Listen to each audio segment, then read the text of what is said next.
በጣም አከብራችሁ ወዳጆቼ ኢትዮጵያንስ ኤንድ ኤሪትሪያንስ። በፍጹም እኮ ከአንጎሌ መውጣት አልቻለም ጀግናው ምሁር። እንዳልኳችሁ ዲግሪ ይዞ መከራተት አይደለም ምሁር ማለት፣ ገብቶ ሶሉሽን የሚያመጣ ሰላም የሚያመጣ ነው ምሁር የሚባለው እንጂ የሚዘባርቅ እንደነ ስዩም ተሾመ አይነት አይደለም ምሁር የሚባለው። ምሁር ማለት የአንድ ሶሳይቲ ፕሮብለም ውስጥ ገብቶ መርምሮ በእውነት ተመርኩሶ የሚናገር ነው። ስለዚህ የሁለተኛው ቨርዥን እንቀጥላለን። ዛሬ በጣም ከማከብረው ምሁር እንቀጥላለን። ሰዎቹ በጣም ስለማረከኝ የዚህ ፕሮፌሰር ትምህርት ወደ እናንተ እንደገና አቀርባለሁ። ዛሬ ከጨረስነው ጨረስነው አይመስለኝም፣ ግን ሶስተኛ ማምጣት የሚችል ይመስለኛል። የተመራረጡ የእሱ ኤዲቶሪያል ኢንቴግሪቲ ለማስከበር ፈርሞ መጣ። ማንንም ሳያማክር ኤምኦዩን ተፈራረመ። ማንንም ሳያማክር አንካራ ላይ ፈርሞ መጣ። የውጭ ጉዳይ ሚኒስትር የሚባለው ግለሰብ በወቅቱ የነበሩት ሰዎች አያውቁትም ምን ያደርግ እንደነበረ። አማራ ክልል ከገጠማቸው እና በተለዩ በቀረው የሀገሪቱ አካባቢ የገጠማቸውን ፈተና ሜሞራንደም ኦፍ አንደርስታንዲንግ ከሶማሌላንድ ተፈራረመ። እሱም ደግሞ ቀደደው በሌላ ሜሞራንደም ኦፍ አንደርስታንዲንግ አንካራ ውስጥ ቀዳዶት መጣ። ሰዎች መወጣት ነው። ከዛስ አዙር ወደዚህ አይደለም ወደቡ አሉ። ወደ ኤርትራ ደግሞ እንሂድ፣ ወደብ እናመጣልሃለን እንበለው። ወደብ እናመጣልሃለን ስንለው አማራውም ልቡ ይሳሳል። እንዴት አይነት ጨካኝ ፖለቲካል አድቬንቸሪዝም! የሚገርም አይነት እኮ ስራ ነው የተሰራው። አፋሩንም እንማግደዋለን። መቼም ለጦርነት ላይ አብይ አህመድ ይሄ ኦቨርናይት የመጣ አይደለም፣ በአንድ ሌሊት የመጣ አሁን ካልከው ጋር የሱንም አራሪፍ የሆኑ ምናምን ሚስጥሮች እዚህ ጋር ይወጣሉ። በእነዚህ ቢዩቲፉል ኢትዮጵያንስ ሌስ ጀርመን በአክብሮት ደግሞ ከነሱ ጋር ጽብደን እንዳለን ለማስታወቅ ፈልስ በደንብ እንደው ያንተን እንትን እንድታቀርብ በሚል ነው። በአንድ ሌሊት የመጣ አይደለም። በፊትም ጀምሮ እናስብ ነበር። ኢቭን ለውጡ ከመውጣቱ በፊትም ውስጣችን ነበረ። መድረክ ስላጣን ነው። ከዛም በኋላም በተለያየ አጋጣሚ ስላልተናገር ነው እንጂ ውስጣችን አለ። ባህር ኃይል ስናቋቁም የዛሬ ምናምን አመት ዝም ብለን ውሃ ላይ ለመንቦራጨቅ እኮ አይደለም፣ አስበን ነው። ዝም ብለን እንደው በደመነፍስ ያደረግነው አይደለም ብሎ ልክ አስቦ አቅዶ ውስጡ የነበረ ለማስመሰል የሄደበት ርቀት አለና አሁን የምትለው ነገር ነው። ትክክለኛ ሂደቱን ጠብቆ ነው የመጣው። እዚህ ጋር ሲያጣ እዚህ ጋር የሆነ ነገር ሲጨልምበት የሆነ ቦታ ላይ የመቅደድ እንዲሁ ያልተረጋጋ የዲፕሎማሲ ሩጫ ላይ ስለነበረ ነውና ምናልባት ይሄንንም አንድ ላይ እንድታየው ብዬ ነው። እንግዲህ የሚታወቁት ከዚህ በፊት እንደምታውቀው እነ ሬድዋን ለምሳሌ አሁን ሚኒሊክ ነው መጠየቅ ያለበት እያሉ ዳግማዊ ሚኒሊክን ሲከሱ ነበር የምናውቃቸው እኛ። አስቀድመው እንደውም የተስፋፊ ኃይል እየተባለ እውነት ለመናገር የኢትዮጵያን የወደብ ጥያቄዎች ያነሱ የነበሩ ሰዎች ሁሉ የሚሸማቀቁበት ሁኔታ ነበር የነበረው። ሀገሪቱ ውስጥ የነበረው እውነታ እንደዛ ነበር የነበረው።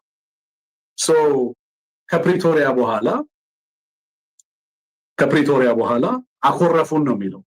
ሲያኮርፉን የወደብ ጥያቄ እነሱም ትዝ ያላቸው ማለት ነው። በሰላሙ ጊዜ አደረጉት የተባለው ከኤርትራ መንግስት ጋር የነበረው ስምምነት በምን ጉዳይ ላይ እንደተወያዩ ምንም የሚታወቅ ነገር አልነበረም። የጠየቀውም ሰው አልነበረም። ለማንም ግልጽ ያደረገው ነገር አልነበረም። የመጣ ኤርትራ መንግስት ያደርግ የነበረው ከኤርትራ መንግስት ጋር የነበረውን ግንኙነት በተመለከተ በተደጋጋሚ ያሳየ የነበረው ነገር የተለየ ነገር ነው። ስለዚህ ነገር ሲያነሳ ሰምተው አታውቅም። የብሔራዊ ይኸውልህ መቼ መሰለ ትርክቱን ምንም ነበረ የተማመን ነው። በጣም ወደነው ነበር። በጣም እውነቴን ነው። ኤሪትሪያንስ በጣም ኤክሳይትድ ሆነ ነበር። በቃ ኢትዮጵያን የሚያድን ሰው እየመጣ እንዴት ልባችን እንደሰበረው ነግራቸው አልችልም። ይሄን ነገር ይዘው የመጡት የመከላከያ ቀን የምስረታ ቀን እያሉ 100 ምናምንኛ ዓመት ማክበር ጀመሩ። ወደ ኋላ ሄደው because they defeated ሆኑ በጦርነቱ ተሸነፉ I think ፕሮፌሰሩ በደንብ አድርጎ ነው የሚገልጸው ይሄኛው ኤግዛክት ነው ያመጣሁት በደንብ ስሙት ሲሸነፉ ወታደራቸው ትጥቃጣ ይዘምትበት ምክንያት የለውም በሀገር ውስጥ ተዋክተው ከሀገሬው ጋር ጦርነት እንድል እንደማያደርጉ ያውቁታል በገቡ ቁጥር እየሰመጡ ነው ሄዱት አማራ ክልል በገቡ ቁጥር ያሰምጣል ረገረግ ውስጥ ነው የገቡት መውጣት አይችሉም መግባት ብቻ ሆነ የገባውንም የት ገቡ ብሎ የሚጠይቅ የለም የትኛው ምክር ቤት ነው የሚጠይቀው ሁሉም ማጨብጨብ ነው ስራው እንደምታውቀው ይሄንን ጉዳይ ይዘው መጡ ማህበረሰቡን ሙሉ ለሙሉ ወደዚህ እናዞረዋለን ብለው ነበር የመጡት ፍጹም እኮ ኢትዮጵያ የሚገርም እኮ ነው አሳች የኤርትራ የአፍሪካ ካፒታል የሆነች ሀገር ስንት አይነት ዲፕሎማት ያለበት ሀገር ታስታውስ እንደሆነ አንድ ጊዜ እኮ ስዕል ሁሉ ስሎ ሄዷል ከአፍሪካ አዳራሽ ስዕል ኢትዮጵያ ኤርትራን ጨምሮ ኢትዮጵያ ውስጥ ከዛ አልፎ የልጆች ጨዋታ በኢትዮጵያን ፖለቲሽንስ ስንት አይነት ዲግኒፋይድ የሆነ ሶሳይቲ ውስጥ እንዲህም እኮ አርጓል ሰዎቹ ትዝላችኋል ይሄኛው እንዲህም እኮ አርጓል እኮ ሰዎቹ እኮ አፍሪካ አጥርሱ በማሳየት ነው ተመልካቾቻችን ግብርና ሚኒስቴር ትናንት በሰልፍ አግኝተዋል ወደብ አይታችኋል አይደል ወደብ አግኝተው ነበር ግዴታ ነው እያሉ ነበር ከፊት ድሮን አሰልፈው ሰልፈኞቹ ያያያቸዋቸው ነው ይኸው ያሰብ ወደብ ተሰርቶ በካርታ በእንትን መፈክር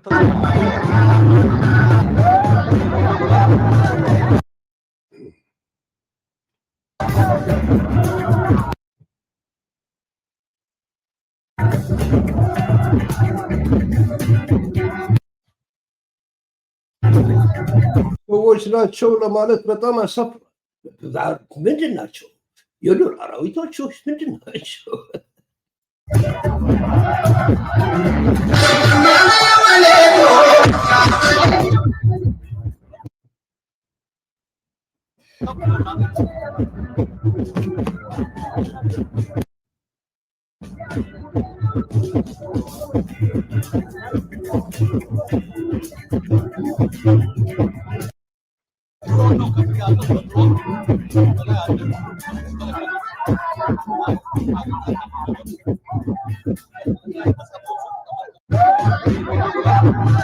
ኧረ በእናታችሁ ተውኝ በጣም ቀፋፊ ሆነ በፍጹም በ21st ሴንቸሪ ቴክኖሎጂካል ሴንቸሪ ውስጥ እንደዚህ ስዕል ሰርተ የሚሆን ነገር አረግ በጣም እኮ ምን ማለት እንደሚችል ኢሳያስ አፈወርቂ ራሱ ይገርም እንዴት አድርገህ ነው ከእነዚህ ጋር የምትግባባው ስዕል ስለሆነ የሚመጣ ጭራሽ ምን አይነት እኮ በሞደርን ኮንቴምፖራሪ ፖለቲክስ እናየው እንዴት አይነት ፖለቲካ ኢትዮጵያ ውስጥ እንዳለ የሚያሳዝን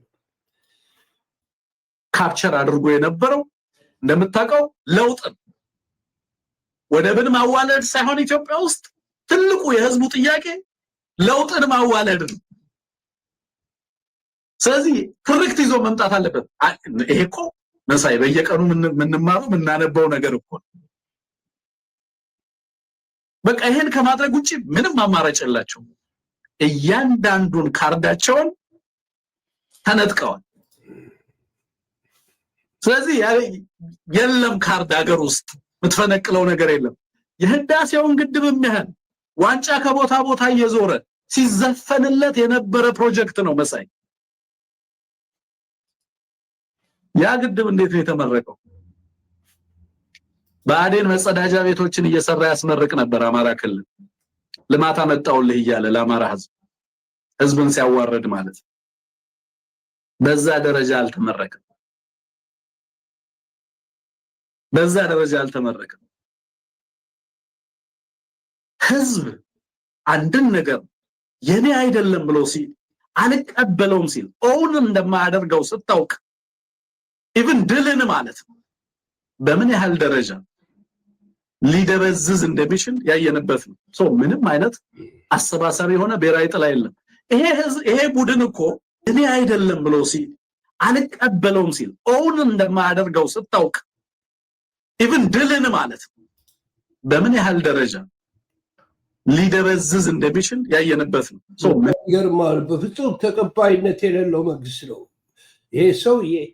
መንግስት ነኝ ብሎ ለኢትዮጵያኖች ባህር አመጣለሁ፣ ሰማይ አደርሳቸዋለሁ ብገለበጥ ላይና ታች ቢሆን የትም ለኢትዮጵያኖች የሚሆን የሚረባ ልጅ እንዳልሆነ ሁሉም ኢትዮጵያው ገብቶታል። ሰዎች እዚህ ጋር አብረን ጽምደን እንኳን ተግባባን እንጂ አብረን ማስወገድ ብቻ ነው ያለብን እሱን ሰውዬ። ሌላ ነገር ምንም አይነት አሰባሳቢ የሆነ ብሔራዊ ጥላ የለም። ይሄ ቡድን እኮ በኦሮምኛ ቋንቋ ጋፊን ፊንፊኔ እያለ የአዲስ አበባን ጉዳይ አስጨርሳለሁ እያለ ሌት ተቀን የሚሰራ ነው።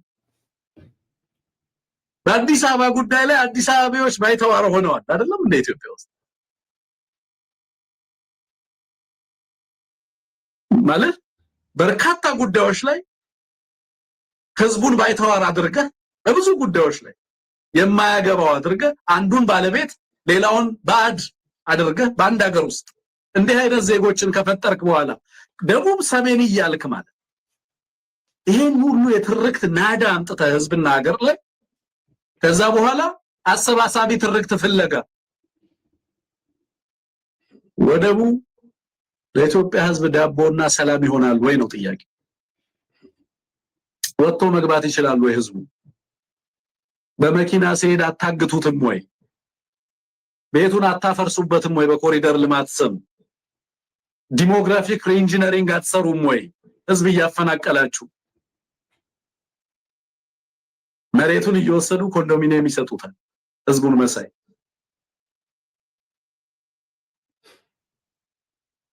እና ይሄንን ያደረገ እንደዚህ አይነት ነገር ይዞ መጣ ነው።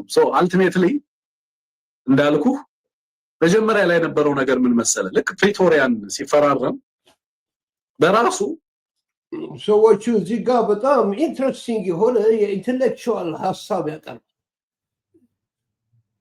ወጣቱ ፕሮፌሰር እና በክብር እንስማው በእናታቸው። ፕሪቶሪያን ከተፈራረመ ፕሪቶሪያ የት ላይ ነው ያለው? በነገራችን በዛሬው የፓርላማ ውሎ ፕሪቶሪያ የት ነው ያለው? ክዶታ ፕሪቶሪያ የተማርኩበት ሀገር ምናምን አልመስልሃለኝ ምናምን ነገር አለ። እና ፕሪቶሪያ ይወለ ከዚህ አገዛዝ ጋር የተፈረሙ ውሎች ሶማሌላንድን ጠይቅ፣ ውሉ የት እንዳለ፣ ፕሪቶሪያ የት እንዳለ ጠይቅ። ከዚህ አገዛዝ አንሪላየብል ነው። ኤርትራ ኢሳያስ አፈወርቂን መጠየቅ ይቻላል እኮ። መጀመሪያ አስመራ ሄደ የተፈራረመው፣ ከዛ ሳዑዲ አረቢያ ውስጥ ሄደ የተፈራረመው፣ ከዛ የተሸለመበት ሁሉ እኮ የሚያፈርስ እኮ የተረገመ ያስተዳደግ ይሁን የምናምን አላውቅም፣ ግን ኢንሴን የሆነ ሰው ከየትኝ ለዚህ ነው ዲፕሎማቲካሊ በማንም ሀገር አይታመንም፣ በቀጠናው ሀገራትም አይታመንም። ለምሳሌ ሰሞኑን አምባሳደር ዲና ሙፍቲ ዛሬ እሱ ራሱ በፓርላማ ከኤርትራ መንግስት ጋር መደራደር እንፈልጋለን ይላሉ። የኤርትራ መንግስት ግን ከነሱ ጋር መደራደር አይፈልግም። ምክንያቱም አያምናቸውም።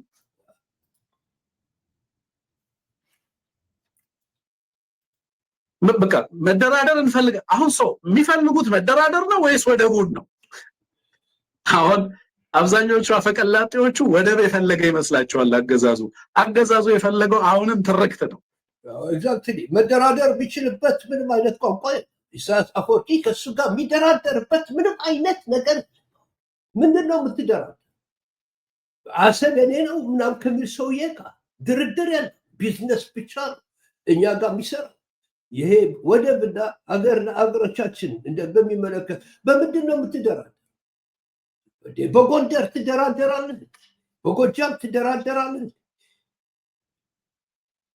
አዲስ አበባ ራሱ ሌላ ጦስ እየፈጠሩ ነው። ፍንፍኔ እያሉ አማሮችስ በዛ ይደራደራሉ እንደ አዲስ አበባ ከሚለው ጋር እሱ የምናየው ነገር ነው።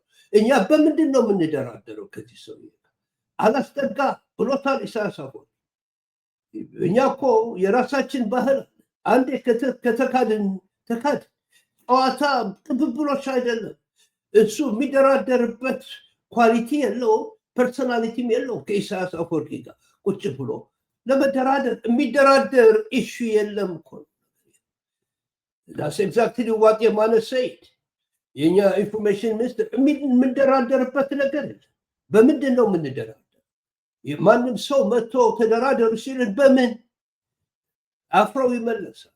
ስለዚህ እኛ የምናውቀው ነገር ነገ ላይ ሳውዲ አረቢያ እንገናኝ ቢሉት በገር ሮጦ ነበር የሚሄድ እና እነሱም አውቀውታል ምን አይነት አገዛዝ እንደሆነ ቀጠናውም በደንብ አውቀውታል። ኦኬ 10-15 ጊዜ ሲክድ የነበረ አገዛዝ ዲፕሎማቲካሊ አንሪላየብል ነው።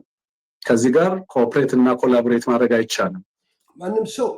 ማንም መንግስት ከሰውየው ጋር እሱ ተጋፍጦ ልክ እንደተዋረደው ሶማሊያ ጋር ግዴታ ሆኖበት ቁጭ ብሎ አንካራ ጋር እንደሄደው የሶማሊያው ፕሬዚደንት ከዚህ ሰው የጋ ቁጭ ብሎ የሚደራደር ሰው አንድ ጤነኛ ፖለቲከኛ የለም። እሱ ራሱ የታመመ ሰው መሆን አብሮ መስራት አይቻልም። ሌላው ቅቡልነት የለውም አገዛዙ። ከዚህ አገዛዝ ጋር የሚደረግ ውል ቮይድ ነው መሳይ።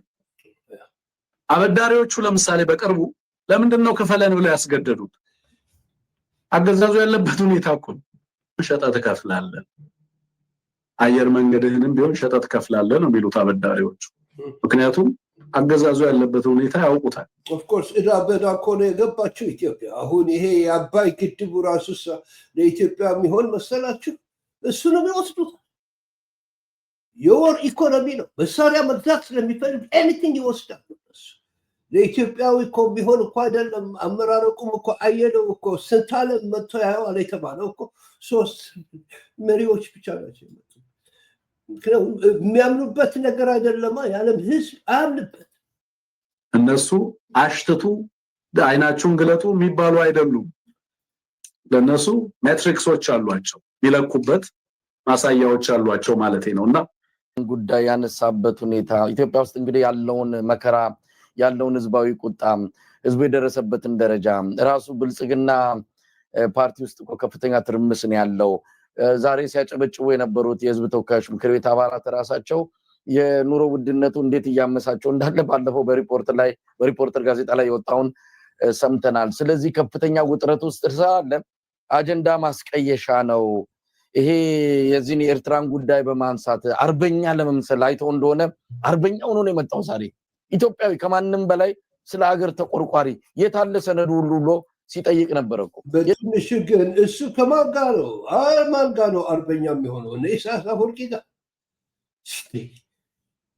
ይታሰባል።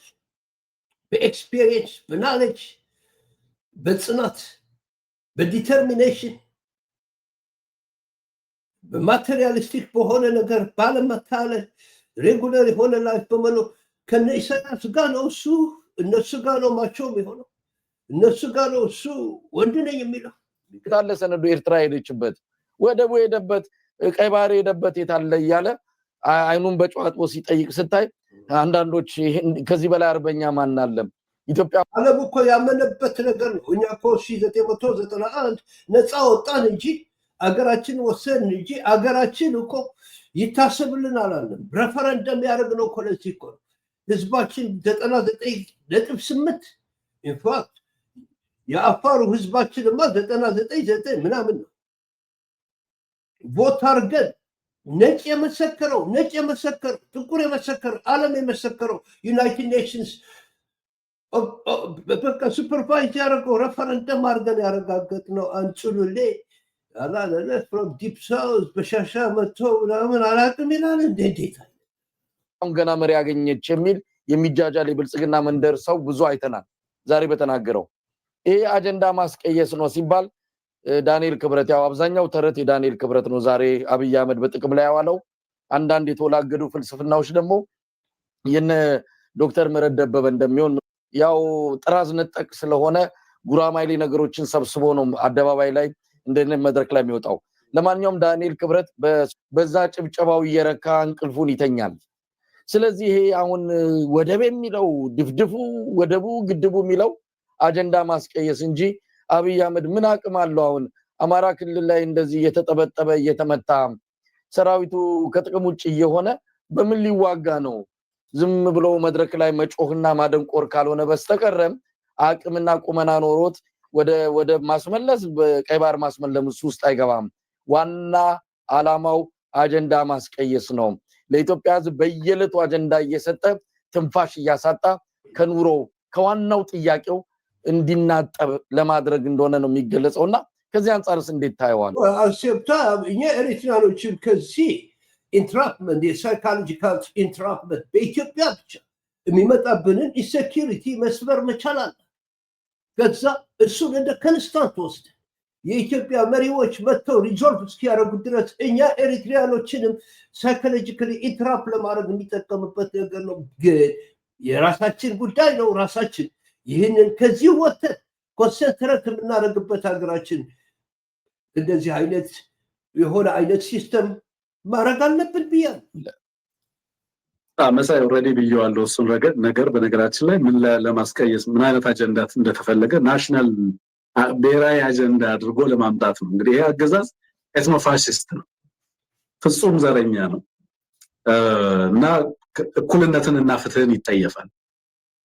በቃ የዚህ አገዛዝ ባህሪ እሱ የኢትዮጵያን ህዝቦች ይጠየፋል። የሀገሪቱን ነባራዊ ሁኔታ ይጠየፋል። ከሀገሪቱ ጋር ሊታረቅ አልቻለም። ቅራኔ ውስጥ ያለ ኃይል ዋን መሰረታዊ እውነቱ እሱ ነው። ግን ሁለት ነገሮች አስገርመውኛል ዛሬ። መረጡም አሁን ተመርጠው እንዲገቡ ተፈልጓል ማለት ነው። የምርጫን ውጤት አስቀድሞ ፕሪዲክት ያደርጋል።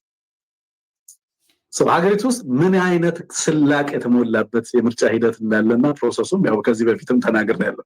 ኢትዮጵያ ውስጥ በመሰረቱ ምርጫ ተካሂዶ አያውቅም ብዬ ነው የማምነው። 97 ላይ የምርጫ ሙከራ ሀገር አይደለችም። በመሰረቱ ከጥንታዊ አስተዳደር ስርዓት የተለየ ስርዓት የለም ሀገሪቱ ውስጥ። ሰዎች በደማቸው ጠቅላይ ሚኒስትርና የፊልድ ማርሻል የሚሆኑበት ሀገር። ሁለተኛ የጦርነትን ውጤት በተመለከተ የተናገረው ነው መሳይ። የተከበረው ምክር ቤት እንዲረዳልኝ የሚፈልገው አለና ከዛ ውጤቱ ይታወቃል አለ። በንዘምት ከተጀመረ ውጤቱን እናውቀዋለን። አማራ ክልል የዘመተው በዚህ ቦልድነስ ነው። በነገራችን ወለጋም ወይ ጦርነቱ ከተጀመረ የሚባለው ነገር እኮ ነው። አይስማም አልተመቸኝ። ተጀመረ አይደል? ትግራይ ውስጥ ተጀመረ አይደል? አሁን ደግሞ ተቀጣጥሎ እየቀጠለ ነው እንጂ የት ነው የሚጀመረው? ኤርትራ ውስጥ እንዴት አይነት ነገር ቅሌት ነው እንጂ ተጀምሯል እኮ ጦርነቱ። ያየነው ነው ውጤቱ ኦልሬዲ ኤርትራ ጋር ሳይደርስ። እቺ ድፍረት ነበረች። ትግራይም ሲሄድ እንደዚህ አይነት ድፍረት ነበር። ውጤቱ ይታወቃል የሚላት ነገር በዚህ ዘመን 50 ጊዜ አስበ ልትቆርጠው የማይገባ ነገር ቢኖር ጦርነት ነው። because ለሚያውቀውማ እንደዛ ነው። ጦርነት ልትጀምረው ትችላለህ። እንዴት አድርጎ እንደሚያልቅ ግን የሚያውቅ ሰው የለም። ከገባህበት መውጣት እንደሚቻል በስንት መከራ ተሞክሯል። ላለመውጣት ይቻላል። እሱ ግን ያውቀዋል ኦልሬዲ። እኔ ግን በደንብ የምተማመንበት የሚመስለኝ እኔ ጦርነቱ ከተጀመረ ቶሎ የእሱ ፓወር እንደሚያልቅ የታወቀ ነው። ቢኮዝ ኢሳያስ አፈወርቂ ሶሊድ የሆነ ኦኬ ማስ ስፖርት አለው ኤርትራ ውስጥ። ማንም ሰው የኤርትራን መንግስት ሊገለብጥ የሚፈልግ ሰው አላየሁም ሂጄ። ኦኬ ፕሮብሌሞች አሉ እንደ ማንም ሀገር መሻሻል የሚፈልግ ሰው ብዙ አለ። አንዳንድ ነገሮች ግን ሻዕቢያ ጋር መተህ ብለህ እሱን ገልብጠህ የሚሆን ነገር አይደለም። በደንብ ያምኑታል። ምክንያቱም ልክ እንደማንም ሰው ወንድሞቹ አይቻቸዋል። ታላቅ ወንድሙ ዝም ብሎ ይከራተታል። አስመራው ስራም የለው። ታናሽ ወንድሙ መጥቶ ሰላም ብሎኛል አለ። እነሱ ራሳቸው ዝም ብሎ እንደ ህዝቡ የሚኖሩ ሰዎች ናቸው። እንዲህ ተንደላቀው በስንት ፖሊስ የማታይበት ሀገር እኮ ነው አስመራ ሰላም። ስለዚህ በሰላም የሚኖር ህዝብ ነው። ሰላሙን ይፈልጉታል። እኛ የምንፈልገው እኮ ሰላምና መረዳዳት። የኛ ኮመን ኢንትረስት ፒስ ነው። የኛ ኮመን ኢንትረስት ፕሮስፐሪቲ ነው አይደለ? ሀብት ማዳበር፣ ምግብ መብላት፣ በሰላም መተኛት፣ ኤጁኬሽን፣ ጤንነት። ይሄ እኮ ነው። እሱ ለማምጣት ደግሞ መተማመን መቻል አለብን። አብረን ለመስራት ከዚህ ሰውዬ ጋር ተማምኖ የሚሰራ ሰው የለም። ኢትዮጵያኖች እግዚአብሔር ይርዳችሁ። ቶሎ ገንጥሉትና ወደ ቢዝነሳችን። ኖበዲ ኮንትሮልስ ዘ ኢፌክት። የጦርነትን ውጤት የሚቆጣጠር ኃይል የለም። አጀንዳ ብሔራዊ አጀንዳ አድርጎ ማራገቡ ውጤት አምጥቶልኛል ብሎ ያስባል። ምክንያቱም ለዚህ አገዛዝ የብልጽግና አገልጋይ ከመሆን የብሔራዊ ጥቅም አገልጋይና አጀንዳ ተሸካሚ ሆኖ መምጣት ቀሏቸዋል። ሚዲያዎቹ የሚጠሉት ስርዓት ነው። ስርዓቱ ግን ደግሞ የወደብ ጉዳይ ምናምን ሲባል በታሪክ ፊት የሚያቆም ምናምን ነገር የሚያኮራ ነገር ሆነው አግኝተውታል። ሰው ይሄንን መሸጥ አለባቸው። አሁን አርበኛ ሆነው መጡ። አልተሸጠም። ግን የነሱ አርበኝነት እኮ ፍንፍኔ ውስጥ ቀር ታየ እኮ ባንዲራውን ሲቀዳዱት የምን አርበኝነት አሁን አይደለም ሲታሽ በፋኖ እኮ እኔ አሚቼ ፋኖ እዚህ ጋር ሲገለጥለው እኮ ታየ እኮ ተያየ እኮ ሲሮጥ እኮ ታየ አይደለ ሽንቱን ሲሸና እኮ ታየ። ስለዚህ ምንድነው ይሄ ነው ሪፕሬዘንት የሚያደርገው ኢትዮጵያዊ፣ ይሄ ነው ትግሬው ሪፕሬዘንት የሚያደርገው፣ ይሄ ነው አማራውን፣ ሶማሌውን፣ ምስኪኑ ኦሮሞው እየተጠበሰ የሚኖረው ያለው እንደ ጥብስ። የሚገርም እኮ ነው የኦሮሞ ስቅቆት። ኦሮሞ እኮ ከመጀመሪያው ጀምሮ የሚጠበሰው ሞር ደግሞ እሱ ነው እና እንዲህ አይነት በሾቪኒዝም እንዲህ እሱን እየጠበሰ ሾቪኒዝም አትለውም። ይሄ ሰልፍ ሪጀክሽን ከኦሮሞ ህብረተሰብ ኦሮሞን ህብረተሰብ ተጠቅመ በእነሱ ደም በእነሱ ስቅያት በእነሱ ጥላቻ አስተምረ እዚህ ጋር ቁጭ ብለ ከሌሎች ጋር ለመጣላት የት ይደርሳል? የኦሮሞ ህዝብ ብቻውን ቢያምኑትሳ አማራውን አጥቅቶ ሊያሸንፍ ይችላል። ትግሬዎችን፣ ኤርትራኖችን ጨማማ፣ በዛ ላይ ሶማሌ፣ በዛ ላይ ጅቡቲ፣ በዛ ላይ ሶማሌ። የት አይነት መከራ ነው! እነማ ዘረኞቹ ጦርነት አዋልደው ህዝብን እየፈጁ ያሉ የኢትዮጵያን ህዝብ ሰሜኖች እና ደቡቦች የሚሉ ከጥለት ላይ ከነጠላ ላይ የባንዲራ ቀለም አለ እያሉ ቢቀዱ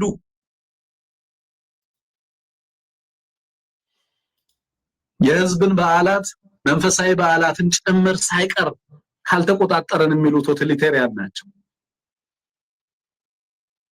አንድን ህዝብ በማንነቱ እያወረዱ ቤት ላይ ቀለም የሚቀቡ ሰዎች፣ ቁጥር የሚጽፉ ሰዎች፣ ከንግድ የሚያፈናቅሉ ሰዎች፣ አርሶ አደር የሚገሉ ሰዎች፣ ምእምናንን የሚገሉ ሰዎች፣ ጡት የሚቆርጡ ሰዎች፣ እጅ የሚቆርጡ ሰዎች፣ ጆሮ የሚቆርጡ ሰዎች፣ ሬሳ ባህያ ተሸክመው ህዝብን የሚያስቆቁ ሰው በህይወቱ ቤት የሚያቃጥሉ ሰዎች፣ ትምህርት ቤት የሚያፈርሱ